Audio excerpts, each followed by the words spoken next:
수학 공식 해설 개념 원리 수학 하의 두 번째 시간입니다. 명제입니다. 우리가 명제에 대해서 알아보도록 하겠습니다. 참과 거짓을 판단할 수 있는 문장을 우리는 명제라고 하죠, 그죠? 그래서 거기에 대해서 여러분들이 이미 알고 있을 거고, 명제에서 중요한 공식 몇 가지를 알아보도록 하겠습니다. 첫 번째 나오는 게 이제 명제 P이면 Q이다. P이다. 자, 이거가 참이 되려면 P이면 Q이다가 참이 되려면 P의 진리집합 P가 Q의 진리집합 Q에 포함되면 됩니다. 진리집합이라는 건 뭐죠? P 조건 P를 만족하는 모든 원소들의 모임을 조건 P의 진리집합 대문자 P로 표시하죠, 그죠? 조건 Q를 만족하는 모든 원소들의 모임을 진리집합 Q라고 합니다. 따라서 P이면 Q이다가 참이 되려면 P의 진리집합 P가 Q의 진리집합 Q에 포함되면 됩니다. 자, 문제 한번 풀어볼까요? 이제 1번입니다. 전체 집합에 두 조건이 있습니다. P이면 not Q이다가 참일 때,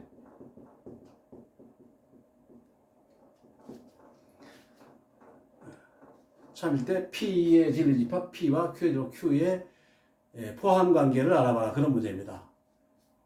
여기에서 얘기했듯이 P의 진리집합 P가 포함되면 되죠. Q의 여집합에 포함되면 됩니다. 일반적으로 P가 Q의 여집합에 포함되려면 어떻게 돼야 됩니까? P와 Q의 교집합이 공집합이 돼야 되겠죠, 그죠?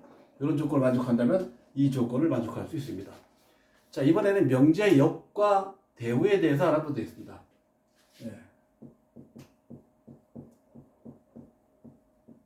역과 대우. 자, 명제 P이면 Q이다. 그렇죠? 이게 명제라고 한다면 역은 어떻게 되죠? 역은 Q이면 P이다가 되죠, 그죠? Q이면 P이다가 됩니다. Q이면 P이다. 대우는 어떻게 됩니까? 대우는 not Q이면 not P이다가 대우죠, 그죠? 그런데 여러분 잘 알아야 됩니다. P이면 Q이다가 참이죠. 그러면 P가 Q에 포함되죠, 그죠? P가 Q에 포함된다는 말은 뭡니까? Q의 여집합이 P의 여집합에 포함된다는 것과 똑같죠, 그죠? P가 여기에 이렇게 있고 Q가 바깥에 이렇게 있습니다. P가 Q에 포함되죠, 그죠? 그러면 Q의 여집합은 Q 바깥에 있는 게 P의 바깥에 있는 거에 포함되죠, 그죠? 그래서 우리가 뭡니까? 명제가 참이면 대우 명제도 반드시 참이다. 이런 사실을 우리는 알 수 있죠, 그죠? 명제가 참이면 대우가 참이다. 자, 그러면 여러분들이 교과서 2라는 것도 있죠. 이 2는 뭡니까? 대우의 역입니다. 대우의 역. 대우의 역. 이거를 우리는 2라고 합니다. 2. 그죠? not P이면 not Q이다. 이게 2가 된다는 뜻이죠. 그죠? 그래서 명제에 대해서 알아봤습니다. 자, 그러면 예제 2번입니다. P면 Q이다가 참이고 not R이면 not Q이다가 참일 때, 이 두 명제가 모두 참일 때 항상 참인 것들을 구해라. 그런 문제입니다. 자, 우선 P면 Q이다가 참이면 뭐가 참입니까? 대우 명제인 not Q이면 not P이다가 참이죠, 그죠? 자, 이거의 대우가 어떻게 됩니까? Q이면 R이다가 참이 되죠, 그죠? 이거의 대우 명제는 이거죠, 그죠? 자, 그러면 P면 Q이다가 참이고 Q이면 R이다가 참이면 3단 논법에서 P면 R이다도 참이 되죠, 그죠? P면. 자, 요걸 삼각관계랑 표현해 볼까요? P가 있고 Q가 있고 R이 있는데, P면 Q이다도 참이고 Q이면 R이다도 참이고, 그죠? 그죠? Q이면 R이다도 참이고. 그 다음에 뭐가 또 참입니까? Q이면 R이다. 또 아까 Q이면 R이다 참이죠. 그 다음에 이 대우 명제죠, 그죠? 이렇게 된다는 뜻이죠, 그죠? P하고 R과 P이면 R이다 참이죠, 또. P이면 R이다가 참입니다. Q이면 참이고 Q이면 R이다 참이다. R이면 이렇게 되죠. 그죠? P이면 R이다가 참입니다. 이렇게. 이런 관계를 성립할 수 있습니다. R이면 P이다는 참인지 아닌지 우리가 알 수가 없죠. 그죠? 그래서 우리가 이렇게 명제 가지고 이렇게 삼각형을 표시해서 문제를 쉽게 이해할 수도 있습니다. 자, 이번에는 필요 조건과 충분 조건에 대해서 알아보도록 하겠습니다.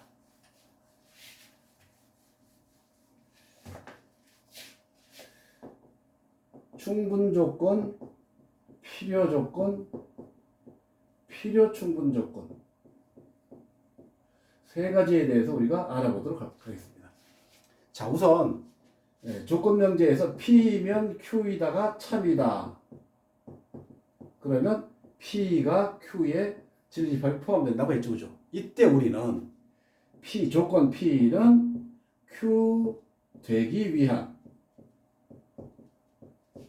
충분 조건이라고 합니다. P면 Q이다가 참이고 그러면 P의 진리집합 P가 Q의 진리집합 Q에 포함된다. 이럴 때 우리는 조건 명제 P는 Q 되기 위한 충분 조건이라고 합니다. 이렇게 말하기도 하고 이기 위한이라고 하기도 합니다. 이기 위한 또는 P는 Q 되기 위한, 이기 위한 이렇게 여러 가지 표현을 쓸 수 있죠. 그죠? 충분 조건이 되는 겁니다.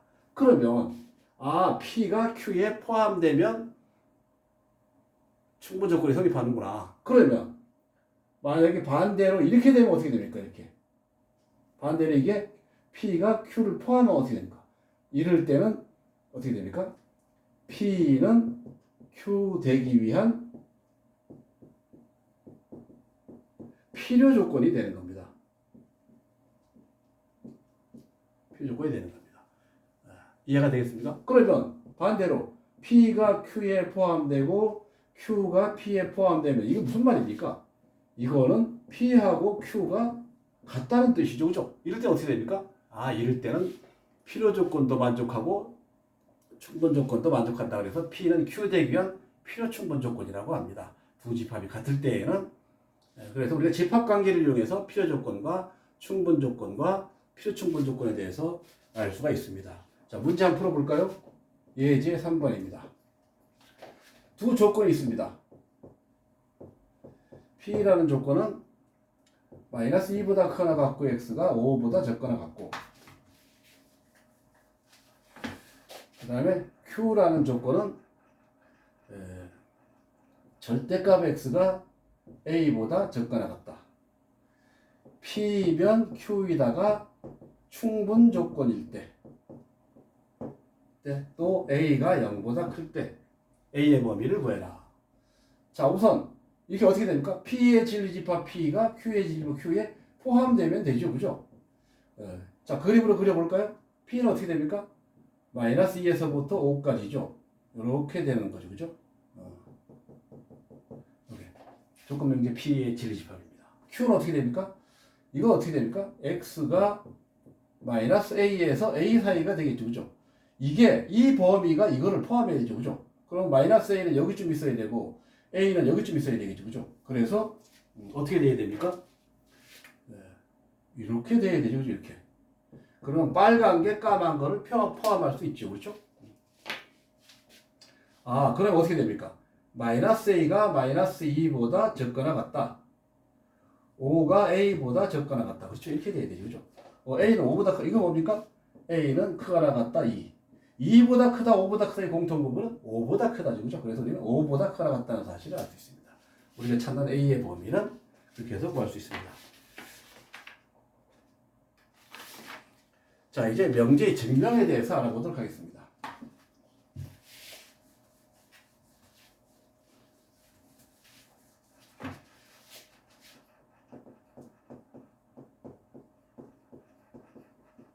명제 증명에 여러 가지 방법이 있지만 고등학교에서는 두 가지가 있습니다. 대표적인 게 대우법과 모순법 있죠. 그죠? 증명하는 방법. 물론 3단 논법 같은 것도 있죠. 그죠? 여러 가지 방법이 있는데 가장 중요한 게 우리가 대우법과 모순법입니다. 대우법은 뭡니까? 명제가 차이면 대우가 참이다라는 사실을 이용해서 증명하는 방법입니다. 문제를 풀면서 한번 해보도록 하겠습니다. 예제 4번입니다. 자연수 AB에 대하여 A 곱하기 B가 짝수이면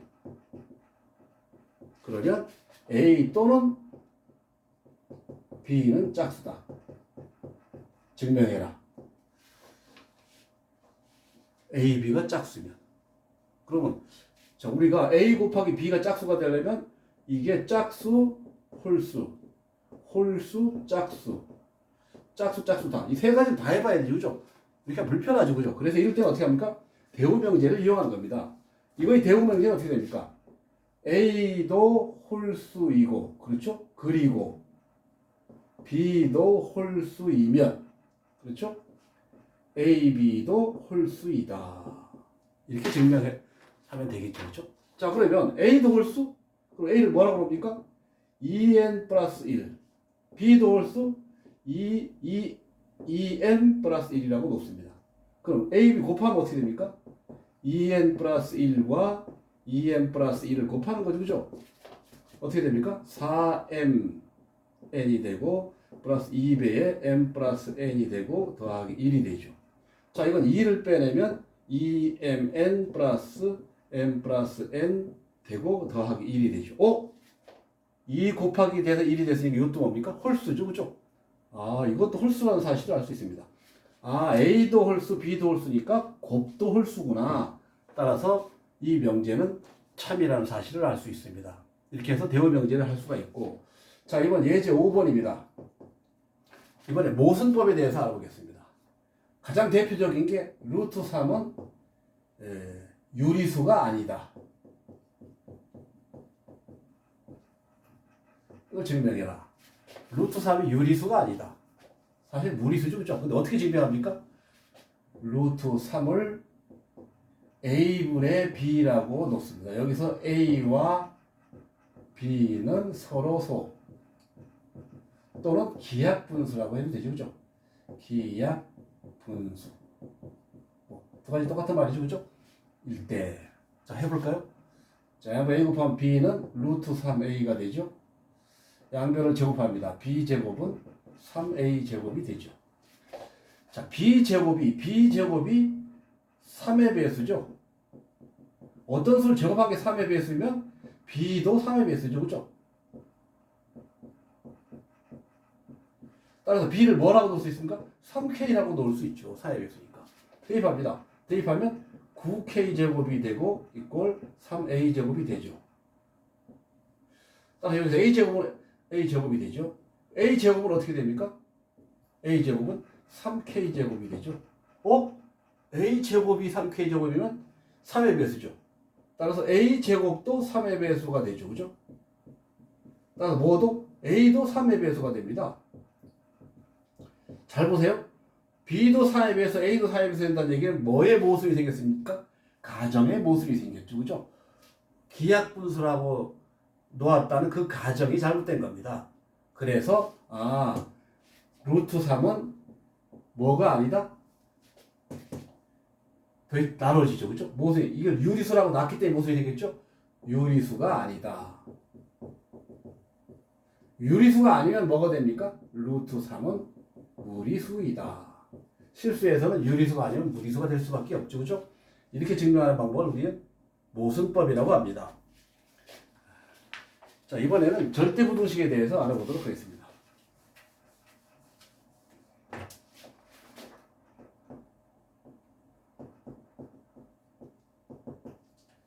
절대부등식이라는 건 뭡니까?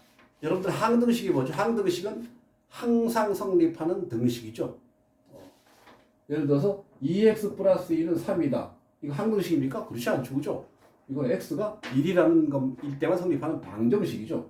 하지만 x 플러스 1을 제곱했을 때 x제곱 플러스 2x 플러스 1은 뭡니까? 이거를 전개한 게 이거니까 어떤 값을 대입해도 항등식이 되죠. 그죠? 항상 성립하는 등식은 항등식. 자, 절대부등식은 뭡니까? 항상 성립하는 부등식을 절대부등식이라고 합니다. 절대부등식은 몇 가지 예를 들면서 한번 설명해 보도록 하겠습니다. 첫 번째 가장 대표적인 게 a제곱 플러스 ab 플러스 b제곱이다. 이건 항상 0보다 크거나 같다. 그렇습니까? 증명할 수 있죠. 그죠? ab 플러스 4분의 1 b제곱 플러스 4분의 3 b제곱. 요거 뭐가 됩니까? a 플러스 2분의 1 b의 제곱이 되고 4분의 3 b의 제곱이 되죠. 어떤 술 제곱은 0보다 크거나 0보다 크거나 같다니까 0보다 크거나 같죠, 그죠? 그래서 이건 항상 0보다 크거나 같다 이렇게 증명할 수 있습니다. 자, 이번에는 두 번째입니다. a제곱 플러스 b제곱 플러스 c제곱 마이너스 ab 마이너스 bc 마이너스 ca. 자, 이거는 여러분들 우리가 수학 4에서 한번 제가 증명해 본 일이 있습니다. 이거 어떻게 했습니까? 2분의 1을 빼내서 2a제곱 플러스 2b제곱 플러스 2c제곱 마이너스 2ab 마이너스 2bc 마이너스 2ca 이렇게 했죠, 그죠? 그래서 어떻게 했습니까? 2분의 1에 이거는 a 마이너스 b의 제곱 플러스 b 마이너스 c의 제곱 플러스 c 마이너스 a의 제곱이 돼서 어떤 숫자가 항상 0보다 크거나 같으니 0보다 크거나 같죠, 그죠? 그래서 이거는 절대 부등식이라는 사실을 알 수 있습니다. 항상 0보다 크거나 같다. 자, 그 다음에 대표적인 게 또 뭐가 있습니까? 산술 평균은 기하 평균보다 크거나 같다. 이건 합의 평균이고 이건 곱의 평균이라고 하죠. 기하 평균, 곱의 평균이라고 합니다. 자, 이거 어떻게 증명합니까? 제곱에서 빼면 되죠. 제곱에서.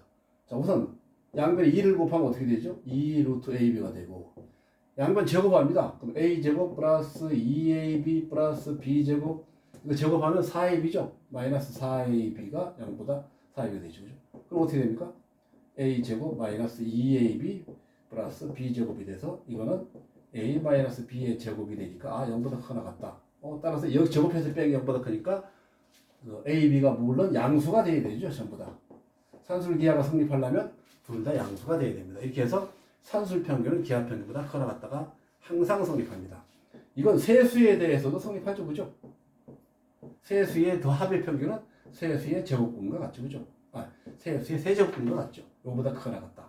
이렇게 설명할 수 있습니다. 자, 이번에는 코시 부등식에 대해서 알아보도록 하겠습니다.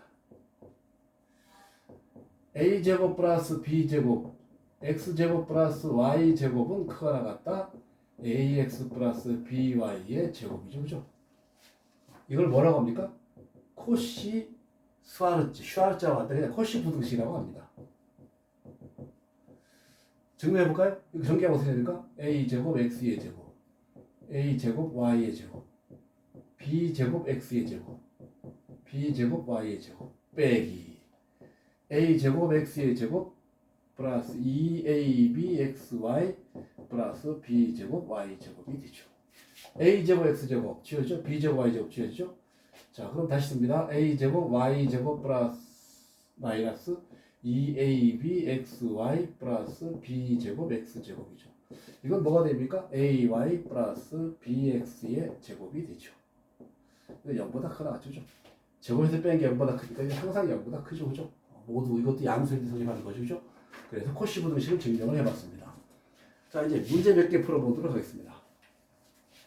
우리가 산술 평균은 기하 평균보다 크거나 같다. 코시 부등식은 꼭 외워두는 게 좋습니다. 세수의 코시 부등식도 성립합니다. a제곱 플러스 b제곱 플러스 c제곱 x제곱 플러스 y제곱 플러스 z의 제곱은 크거나 같다. ax 플러스 by 플러스 cz의 제곱 성립합니다. 자, 이제 문제 풀어볼까? 예제 6번입니다. x가 1보다 클 때 4x 플러스 x 마이너스 1분의 1의 최소값을 구해라. 최소값을 구해라. 자, 해볼까요? 자, 이걸 참 변형을 합니다. 4x-1 해주고 더하기 x-1분의 1 해주고, 그쵸? 4 마이너스 4 했으니까 플러스 4 해주면 되죠, 그죠? 자, 요거 두 개만 보면 요거 두 개. 1보다 크니까 양수죠, 그죠? 따라서 4의 x-1 더하기 x-1분의 1은 크거나 같다. 2 곱하기 4의 x-1 곱하기 x-1분의 1이 돼서 없어져서 이건 4가 되죠. 이거의 최소값이 4죠. 4에다가 4를 더하면 얼마입니까? 이건 8보다 크거나 같죠. 그래서 최소값은 8이 되는 거죠. 어떨 때 최소가 됩니까? 두 수가 같을 때. 이거하고 이게 같을 때. x-1하고 x-1분의 1이 같을 때 그럼 어떻게 됩니까? 4의 x-1의 제곱이 1이 될 때죠. 그죠? 따라서 x-1의 제곱은 4분의 1이 될 때 x-1은 플러스 마이너스 2분의 1일 때 x는 1 넘어가면 어떻게 됩니까? 1 플러스 2분의 1이니까 2분의 3이거나 또는 이 넘어가면 2분의 1일 때 우리가 최소가 된다는 뜻입니다. 자, 이제 하나 더 풀어보겠습니다. 예제 7번입니다. x제곱 플러스 y제곱이 4일 때 4x 플러스 3y의 범위를 구해라. 자, 이거 자세히 보세요. 미지수가 두 개인데 범위를 구하라는 얘기는 최대 최소를 구하라는 얘기죠. 그죠? 미지수가 하나일 때도 구하기 어려운데 두 개죠. 이럴 때는 뭡니까? 산술기하 아니면 코시브 도식입니다. 자, 한번 해볼까요? x제곱 플러스 y제곱 써주고 뭐 써줍니까? 4의 제곱 플러스 3의 제곱 써줍니다. 그러면 크거나 같다 코시브 공식에서 4x 그죠? 4x 플러스 3y의 제곱이 되죠. 이거를 k라고 하면 이거 k제곱이 되죠. 그죠? 자, 이거 어떻게 됩니까? 4죠. 4 곱하기 이거 얼마입니까? 25죠. 4 곱하기 20은 뭐가 됩니까? 100이 되죠. 따라서 k제곱은 100보다 적거나 같죠? 따라서 k는 10과 마이너스 10 사이에 있다는 얘기입니다. 따라서 4x 플러스 3y의 최대값은 10, 최소값은 마이너스 10이 된다는 뜻입니다. 이렇게 해서 우리가 명제에 대해서 알아봤습니다. 여기까지 하겠습니다.